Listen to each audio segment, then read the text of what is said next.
So this guy was the king of New York Rangers for so many years. When he left New York, it was national news in the States and Canada as part of their youth movement. But unfortunately, bad news across the doorstep, straight from his home in Birmingham, Michigan. The great Eddie Giacomin has passed away. Eddie was a Canadian pro ice hockey goaltender and eventual Hockey Hall of Famer who played with the Rangers and Red Wings of the NHL between 65 and 78. He was a rookie in his mid-1920s. He began his pro career in 59 when he played 4 games for the Washington Presidents of the Eastern Hockey League. The Eagles had originally signed his brother Rolly, but work commitments meant he was unable to play, so suggested Eddie instead. He followed that with brief stints with the Clinton Comets in 59 and 60. Despite suffering serious burns in a kitchen accident, he made the roster of the province's Reds in the 61 season in the original 6 days of the 1960s, with only 6 starting goalie jobs in the NHL. Positions were hard to obtain, and Giacomin starred for Reds for 5 full seasons. NHL teams, particularly the Red Wings and New York Rangers, began to express interest in Giacomin. New York traded 3 players and starting goalie Marcel Pal to the Reds for Giacomin in 65. He was impressive in his first month with the Rangers, but faltered thereafter and lost his starting job. This was the Rangers in the midst of a rebuild. The following season, he improved markedly. He led the NHL in shutouts and backstopped the Rangers to their second playoff berth in 9 seasons. Now, for the majority of his years with the Rangers, he had a great duo with the great Gilles Villemure. A classic stand-up goalie and a skilled stick handler known for leaving the crease to play the puck, Giacomin was the Rangers' starting goalie for the next 9 seasons. He led the association in games played for 4 straight years, from 67 to 70, and in shutouts in 67, 68, and 71. In 71, in the year of Dryden, he shared the Vezina Trophy with teammate Villemure. Typical of his competitive nature, in a game in the 71 playoffs against Chicago, when Bobby Hill skated over the back of his hand, Giacomin continued to play, and when the Rangers won the game, even the Blackhawks used the word guts to describe his determination.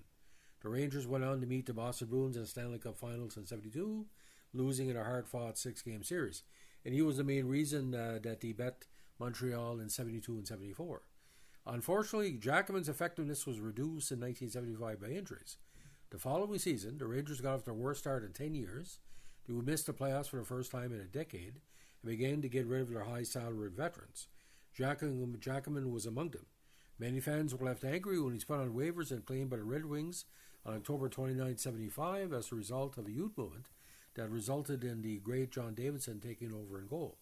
The Red Wings' next game was in New York on November 2nd, and when Giacomin appeared on the ice in a Red Wing jersey, fans gave him a long-standing ovation and cheered him on throughout the game.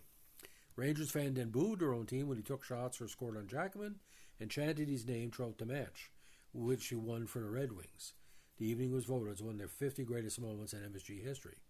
He played 3 respectable seasons for Detroit before a youth movement took over.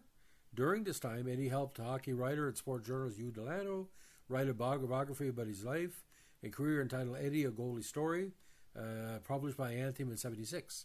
He retired on January 1778 with a career record of 289, 208, 97, and a 282 goals against average.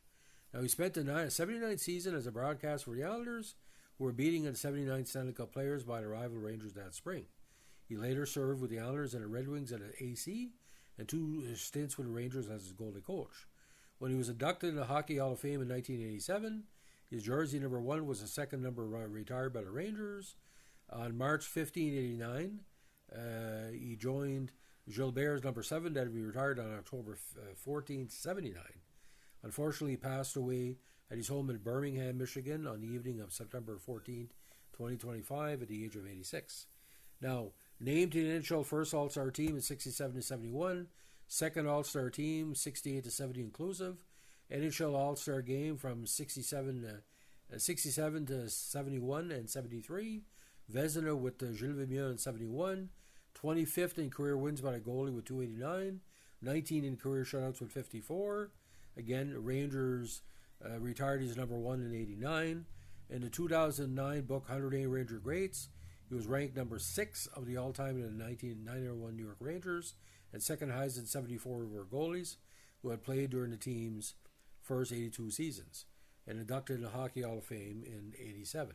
Now, for many, ladies and gentlemen, his best season pretty much was their 37 victories in 1969 and 70 contests.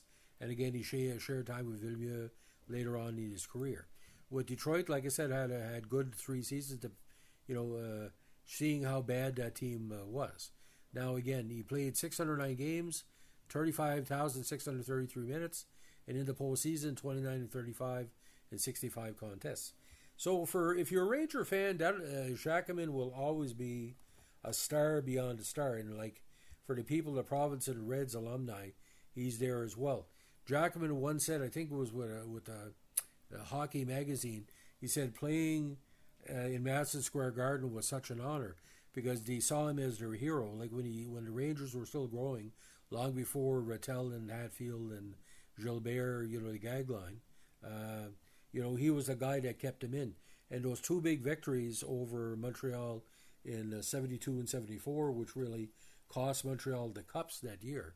But that 72 team, that was special because a lot of those players ended up playing for Team Canada 72 in the Summit Series.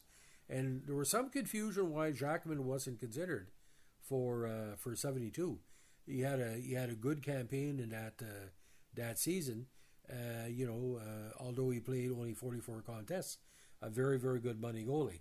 And, Eddie Johnson with Boston, number 3 goalie, I think Giacomin would have done a much better job, in my opinion. So, ladies and gentlemen, hockey's a strange game. Like when Ed Giacomin was let go from the Rangers, that was national news in Canada States because he was so much. This would be like Carey Price going over to Vancouver or Toronto in the modern day, the last couple of years. So it's kind of weird in recent weeks, ladies and gentlemen. A lot of people are talking about the Rangers in the 1970s, like after Esposito arrived, there was a lot of good players, and he started the decade trying to reach that goal to make the Stanley Cup final, made it in 72, and that terrific year in 79 where Espo and Duguay and all the role players like Sheehan and Eddie Johnston. You had a young Murdoch, you had Carol Vadney on defense, John Davidson in net. We got a lot of good young players, Hickey. It was a great time.